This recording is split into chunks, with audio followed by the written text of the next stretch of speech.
मुख्यमंत्री आणि उपमुख्यमंत्री आज रायगड दौऱ्यावरती आहेत। महाडमधील दिवाणी न्यायालयाच्या नवीन इमारतीचं आज भूमिपूजन केलं जाणार आहे।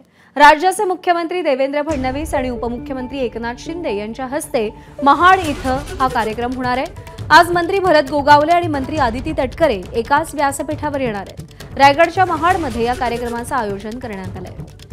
दरम्यान या कार्यक्रमाला उपमुख्यमंत्री अजित पवार आणि सुनील तटकरे उपस्थित राहणार नसल्याची माहिती मिळतेय आणि यावर मंत्री आदिती तटकरे यांनी काय प्रतिक्रिया दिली आहे आपण पाहूया।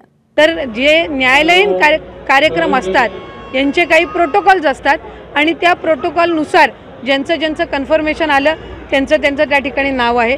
मी त्यावेळेला पालकमंत्री असताना या जागेचा प्रस्ताव आणि ही जागा आपण त्यावेळेला प्रस्तावित केलेली होती। त्याच्यातली थोडी जागा आपण NDRF किंवा SDRFच्या बेस कॅम्पसाठी आणि मग ही 50-52 गुंठे जी जागा आहे ती आपण दुग्ध विकासकडून त्यावेळेला त्यांना अलिबागला महसूल ह्याच्यातनं जागा देऊन ही जागा आपल्या कोर्टाच्या ह्याच्यासाठी उपलब्ध करून दिलेली होती।